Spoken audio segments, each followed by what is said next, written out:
दोस्तों, प्रधानमंत्री स्वच्छ भारत मिशन योजना के तहत जो 12,000 रुपए की आर्थिक राशि दी जाती है, जिससे आप अपने घर पर एक शौचालय बनवा सकते हैं। अगर 2022 में आपको इस योजना का लाभ नहीं मिला है या फिर अगर आपके घर पे शौचालय नहीं है और आप फ्री में अपने घर पर एक शौचालय बनवाना चाहते हैं, तो आज की ये वीडियो आपके लिए है। दोस्तों, दोबारा से 2023 में ये योजना स्टार्ट हो चुकी है। अगर आपको 2022 में इस योजना का लाभ नहीं मिला है या फिर अगर आपके घर पे शौचालय नहीं है, तो आज की इस वीडियो में मैं आपको बताऊंगा कि कैसे आप प्रधानमंत्री स्वच्छ भारत मिशन योजना के तहत एक फ्री में शौचालय बनवा सकते हैं। इस योजना के तहत आपको 12,000 रुपए की आर्थिक राशि दी जाएगी, जिससे आप अपने घर पर एक शौचालय बनवा सकते हैं। तो आज की इस वीडियो में मैं आपको बताऊंगा कि कैसे आपको इस योजना के लिए अप्लाई करना है और वो कौन कौन से तरीके हो सकते हैं जिससे आप जल्दी से जल्दी इस योजना का लाभ ले सकते हैं। तो आज की वीडियो आपको एंड तक देखनी है, बीच में स्किप नहीं करना है। तो चलिए वीडियो शुरू करते हैं। तो दोस्तों, इस योजना में अप्लाई करने के मेनली दो तरीके हैं, एक ऑनलाइन तरीका है और एक ऑफलाइन तरीका है। तो सबसे पहले हम ऑफलाइन तरीके के बारे में बात करने वाले हैं, क्योंकि ऑफलाइन तरीका ही सबसे अच्छा तरीका है, सबसे आसान तरीका है। और अगर आप इस योजना का लाभ जल्दी से जल्दी लेना चाहते हैं तो ऑफलाइन तरीका सबसे बेस्ट तरीका है। अब दोस्तों, इस योजना का लाभ लेने की मेनली 3 कंडीशन है। पहली कंडीशन तो यह है कि आपने पहले से इस योजना का लाभ ना लिया हो, और दूसरी कंडीशन यह है कि आपके पास में बैंक अकाउंट होना चाहिए, और तीसरी कंडीशन यह है कि आपके पास में आधार कार्ड होना चाहिए। तो आपको क्या करना है, आपको अपने बैंक पासबुक की एक फोटोकॉपी लेनी है, एक आधार कार्ड की फोटोकॉपी लेनी है और एक अपना पासपोर्ट साइज फोटो लेना है। और इन तीनों ही डॉक्यूमेंट को लेकर के अगर आप गांव से बिलोंग करते हैं तो आपको अपने ग्राम प्रधान के पास में जाना है। अगर आप शहर से बिलोंग करते हैं तो आपको अपनी नगर पालिका में जाना है। और नगर पालिका में जाने के बाद वहां पे जो भी ऑफिसर रहेगा, या फिर अगर आप ग्राम प्रधान से मिलोगे तो आपको अपने ग्राम प्रधान से बोलना है कि सर, मैं अपने घर पर शौचालय बनवाना चाहता हूं, मेरे घर पे कोई भी शौचालय नहीं है और मैं प्रधानमंत्री स्वच्छ योजना के तहत जो शौचालय दिए जा रहे हैं उसके तहत मैं अपने घर पर एक शौचालय बनवाना चाहता हूं। तो जो भी आपके ग्राम प्रधान होगा या फिर जो भी नगर पालिका में ऑफिसर होगा, जो भी अधिकारी होगा, वो आपसे आपके डॉक्यूमेंट को सबमिट करा लेगा। लेकिन दोस्तों, अगर नगर पालिका में आपका काम नहीं होता है, नगर पालिका में आपकी बात नहीं सुनी जाती है, या फिर ग्राम प्रधान अगर आपके काम को नहीं करता है, या फिर ग्राम प्रधान आपको इग्नोर कर देता है, तो आपको टेंशन नहीं लेनी है। क्योंकि मैंने अक्सर देखा है, क्योंकि मैं गांव से बिलोंग करता हूं और गांव के बारे में मैं बहुत अच्छे तरीके से जानता हूं। क्योंकि जो गांव ग्राम प्रधान होता है वो कुछ लोगों का गांव में काम नहीं करता है, कुछ आपसी रंजिश होती है, या फिर अगर आपने उनको वोट नहीं दिया होगा तो जो ग्राम प्रधान होगा वो आपका काम नहीं करेगा, आपको थोड़ा सा इग्नोर कर देगा। क्योंकि मैं गांव से बिलोंग करता हूं तो मुझे इस चीज के बारे में बहुत अच्छे से पता है। तो अगर आपके गांव का प्रधान आपका काम नहीं करता है, या फिर अगर आपकी नगर पालिका में आपका काम नहीं होता है, तो आपको टेंशन नहीं लेनी है। भाड़ में जाए नगर पालिका, भाड़ में जाए आपके गांव का प्रधान। तो आपको क्या करना है, आपको डायरेक्ट अपने ब्लॉक में जाना है। अगर आप शहर से बिलोंग करते हैं तो भी आपको अपने ब्लॉक में जाना है, अगर आप गांव से बिलोंग करते हैं तो भी आपको अपने ब्लॉक में जाना है। और ब्लॉक में जाने के बाद वहां पे आपको डायरेक्ट अपने वीडियो से मिलना है। वीडियो का मतलब होता है विलेज डेवलपमेंट ऑफिसर, यानी कि ग्रामीण विकास अधिकारी। अब जिन लोगों को वीडियो समझ में नहीं आया है, तो अगर मैं आपको गांव की भाषा में बताऊं या फिर मैं आपको आपकी भाषा में बताऊं, तो वीडियो को गांव के लोग सेक्रेटरी कहते हैं। आशा करता हूं कि सेक्रेटरी से आपको समझ में आ गया होगा।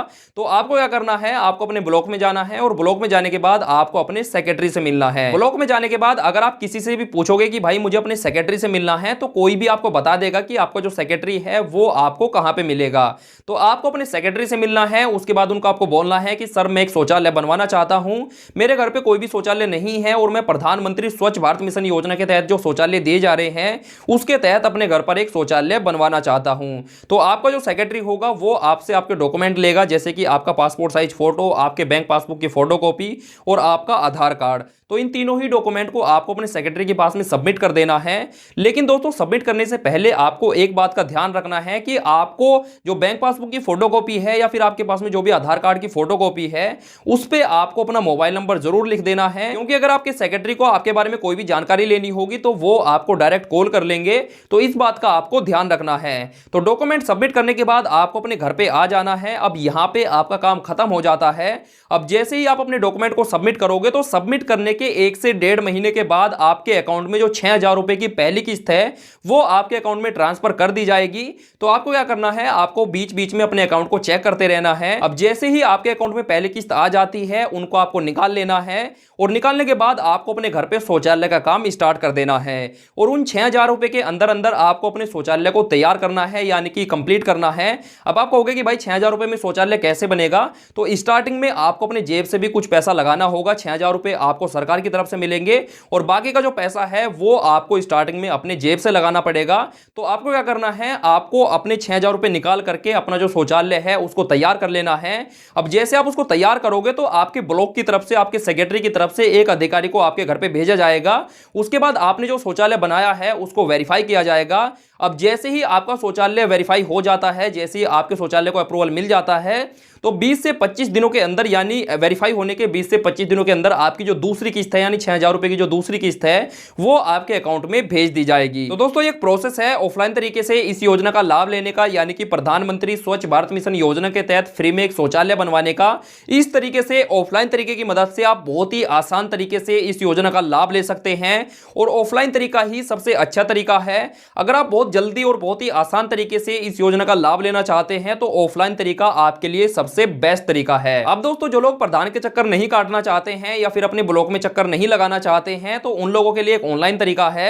ऑनलाइन तरीके से भी आप इस योजना का लाभ ले सकते हैं। तो चलिए मैं आपको पहले बता देता हूं कि कैसे आपको ऑनलाइन तरीके से इस योजना का लाभ लेना है, कैसे आपको ऑनलाइन तरीके से इस योजना में अप्लाई करना है। तो पहले मैं आपको बता देता हूं, उसके बाद मैं आपसे आगे बात करता हूं। तो भाई, ऑनलाइन अप्लाई करने से पहले आपको पंचायती राज की ऑफिशियल वेबसाइट पर आ जाना है। अब इस वेबसाइट पर आने से पहले मैं आपको एक चीज क्लियर कर दूं कि ये जो वेबसाइट है ये केवल उत्तर प्रदेश के निवासियों के लिए है। अगर आप उत्तर प्रदेश के निवासी नहीं हैं तो इस वेबसाइट की मदद से आप ऑनलाइन अप्लाई नहीं कर पाओगे।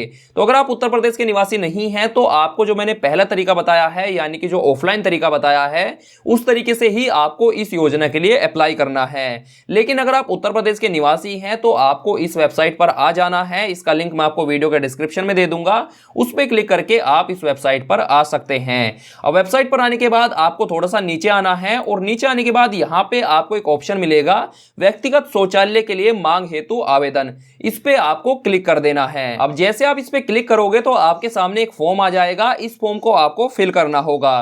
तो फॉर्म को फिल करने के लिए यहाँ पे आपको व्यक्तिगत शौचालय का एक ऑप्शन मिलेगा, इसको आपको चूज कर लेना है। उसके बाद नीचे आपको आवेदन का प्रकार का एक ऑप्शन मिलेगा, इस पे आपको क्लिक करना है और यहाँ से आपको न्यू रजिस्ट्रेशन को सिलेक्ट कर लेना है। उसके बाद यहाँ पे आपको जनपद पर क्लिक करना है और यहाँ से आपको अपने जनपद को, यानी कि आपको अपने डिस्ट्रिक्ट को सिलेक्ट कर लेना है। उसके बाद यहाँ पे आपको ब्लॉक पंचायत का एक ऑप्शन मिलेगा, इस पे आपको क्लिक करना है और यहाँ से आपको अपने ब्लॉक को सिलेक्ट कर लेना है। ब्लॉक को सिलेक्ट करने के बाद यहाँ पे आपको ग्राम पंचायत पर क्लिक करना है और यहां से आपको अपनी जो ग्राम पंचायत है, जो भी आपके गांव का नाम है, उसको आपको यहां से सेलेक्ट कर लेना है। अब ग्राम पंचायत को सिलेक्ट करने के बाद यहां पे आपको एक ऑप्शन मिलता है राजस्व ग्राम का नाम। तो यहां पे आपको अपने गांव का नाम ही एंटर कर देना है। जो भी आपके गांव का नाम है वो यहां पे आपको एंटर कर देना है। उसके बाद यहां पे आपको एक ऑप्शन मिलता है आवेदक की श्रेणी, इस पे आपको क्लिक करना है और अगर आपका बीपीएल कार्ड बना हुआ है तो यहां से आपको बीपीएल को सिलेक्ट करना है।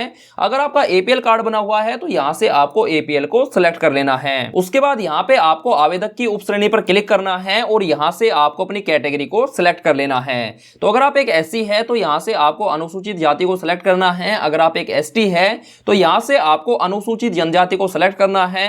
अगर आप एक किसान है तो यहां से आपको सीमांत किसान को सिलेक्ट करना है। अगर आप एक मजदूर है और आपके पास में खेती करने की जमीन नहीं है तो यहां से आपको भूमिहीन मजदूर को सिलेक्ट करना है। उसके बाद अगर आप एक दिव्यांग है, यानी कि आप एक विकलांग है, तो यहां से आपको दिव्यांग को सिलेक्ट करना है। उसके बाद अगर आप एक महिला मुखिया है तो यहां से आपको महिला मुखिया को सिलेक्ट कर लेना है। तो यहां से आपको अपने हिसाब से जो भी आपकी कैटेगरी है उसको आपको सिलेक्ट कर लेना है। उसके बाद यहां पे आपको आवेदक का नाम, यानी कि यहां पे आपको अपना नेम एंटर कर देना है। उसके बाद यहां पे आपको अपने पिताजी का फुल नेम एंटर कर देना है, जैसा भी आपके आधार कार्ड में है। उसके बाद यहां पे आपको अपना मोबाइल नंबर एंटर कर देना है। उसके बाद यहां पे आपको अपना आधार नंबर एंटर करना है। उसके बाद यहां पे आपको अपने अकाउंट नंबर को एंटर करना है। उसके बाद यहां पे आपको अपने बैंक का नेम एंटर करना है। उसके बाद यहां पे आपको अपने बैंक का आईएफएससी कोड एंटर कर देना है। लेकिन अगर आपको आपके बैंक का आईएफएससी कोड नहीं पता है तो आप गूगल से सर्च कर सकते हैं। उसके बाद दोस्तों यहां पे आपको अपने घर की एक फोटो को खींच करके उसको अपलोड करना होगा। लेकिन अपलोड करने से पहले आपको एक बात का ध्यान रखना है कि आपके फोटो की जो साइज है वो 20 KB से ज्यादा नहीं होनी चाहिए और आपके फोटो का जो फॉर्मेट है वो केवल जेपीजी होना चाहिए। उसके बाद दोस्तों आपको अपने आधार कार्ड को भी अपलोड करना होगा और आधार कार्ड को अपलोड करने से पहले आपको एक बात का ध्यान रखना है कि आपके आधार कार्ड की जो साइज है वो 20 KB से ज़्यादा नहीं होनी चाहिए और आपके आधार कार्ड का जो फॉर्मेट है वो केवल PDF होना चाहिए। अब दोस्तों आधार कार्ड को आपको PDF में अपलोड करना है और जो घर की फोटो है वो आपको JPG फॉर्मेट में अपलोड करना है। उसके बाद दोस्तों आपको अपने बैंक पासबुक को भी अपलोड करना होगा और बैंक पासबुक को भी आपको PDF फॉर्मेट में अपलोड करना है और उसकी जो साइज है वो 20 KB से ज्यादा नहीं होनी चाहिए। तो फॉर्म को कंप्लीट फिल करने के बाद नीचे आपको सेव का एक ऑप्शन मिलता है, इस पे आपको क्लिक कर देना है। अब जैसे आप इस पे क्लिक करोगे तो आपकी जो एप्लीकेशन है वो सक्सेसफुली सबमिट हो जाएगी और ये जो एप्लीकेशन है ये डायरेक्ट आपके ब्लॉक में जाएगी। उसके बाद ब्लॉक की तरफ से कुछ अधिकारी आपके घर पर आएंगे वेरिफिकेशन के लिए और जैसे ही आपका वेरिफिकेशन कंप्लीट हो जाता है तो आपकी जो पहली किस्त है यानी कि जो 6,000 रुपए है वो आपके अकाउंट में ट्रांसफर कर दिए जाएंगे। तो दोस्तों इस तरीके से आप इस योजना के लिए ऑनलाइन अप्लाई कर सकते हैं, इस तरीके से आप ऑनलाइन इस योजना का लाभ ले सकते हैं। लेकिन दोस्तों यहां पे मैं आपको एक पर्सनल सलाह देनी चाहूंगा और मेरी पर्सनल सलाह यह है कि आपको ऑनलाइन तरीके से इस योजना के लिए अप्लाई नहीं करना है, क्योंकि अगर ऑनलाइन तरीके से आप इस योजना के लिए अप्लाई करोगे तो मैं आपको नहीं बता सकता कि आपका जो पैसा है, आपकी जो पहली किस्त है वो कब तक आपके अकाउंट में आ जाएगी। लेकिन दोस्तों यहां पे जो ऑफलाइन तरीका मैंने आपको बताया है उसमें मैं आपको गारंटी दे सकता हूं, आप मुझसे लिख कर ले लो। जैसे ही आप अपने डॉक्यूमेंट सबमिट करोगे अपने सेक्रेटरी के पास में या फिर अपने प्रधान के पास में, तो उस डॉक्यूमेंट सबमिट करने के 1 से 1.5 महीने बाद या फिर ज्यादा से ज्यादा 2 महीने बाद आपकी जो पहली किस्त है यानी कि जो 6,000 रुपए है वो 1 से 1.5 महीने के अंदर अंदर आपके अकाउंट में आ जाएगा। लेकिन वहीं पर अगर मैं बात करूं ऑनलाइन तरीके के बारे में, तो ऑनलाइन तरीके में मैं आपको गारंटी नहीं दे सकता कि आपका काम होगा या नहीं होगा, आपके अकाउंट में पैसा कब तक आएगा या फिर नहीं आएगा। तो इसलिए आपके लिए पर्सनल सलाह यह है कि आपको ऑफलाइन तरीके से ही इस योजना का लाभ लेना है। हो सकता है कि ऑफलाइन तरीके में आपको थोड़ी सी भागदौड़ करनी पड़े, आपको अपने ब्लॉक में जाना पड़े, आपको अपने ग्राम प्रधान के पास में जाना पड़े, लेकिन वो तरीका सबसे बेस्ट है। अगर आप जल्दी से जल्दी और 100% इस योजना का लाभ लेना चाहते हैं तो आपको ऑफलाइन तरीके से ही इस योजना का लाभ लेना है। बाकी दोस्तों जो मेरी जिम्मेदारी है, मैंने आपको दोनों तरीके बता दिए हैं, ऑनलाइन तरीका भी मैंने आपको बता दिया है, ऑफलाइन तरीका भी मैंने आपको बता दिया है। अब ये आप पे डिपेंड करता है कि आप किस तरीके से इस योजना का लाभ लेना चाहते हैं। मैंने आपको दोनों तरीके बता दिए हैं, जो भी तरीका आपको अच्छा लगता है, जो भी तरीका आपके लिए सूटेबल है, आसान है, उस तरीके से आपको इस योजना के लिए अप्लाई कर देना है, लेकिन अप्लाई जरूर कर देना है। बाकी अगर आप मेरी सलाह लेना चाहते हैं तो मेरी सलाह ये है कि आपको ऑफलाइन तरीके से ही इस योजना का लाभ लेना है। आशा करता हूं कि ये वीडियो आपको काफी पसंद आई होगी। अगर आपको ये वीडियो पसंद आई हो तो डेफिनेटली यार वीडियो को लाइक कर देना, शेयर कर देना। और अगर आपके मन में कोई भी डाउट है, कोई भी सवाल है या फिर किसी चीज के बारे में आप जानकारी लेना चाहते हैं तो आप मुझे कमेंट कर देना या फिर आप मुझे इंस्टाग्राम पर मैसेज कर सकते हैं। बाकी अगर आप चैनल पर नए हैं, सब्सक्राइब नहीं किया है तो घंटा बजा के करना। फेसबुक पर वीडियो देख रहे हैं तो पेज को लाइक और फॉलो जरूर कर देना।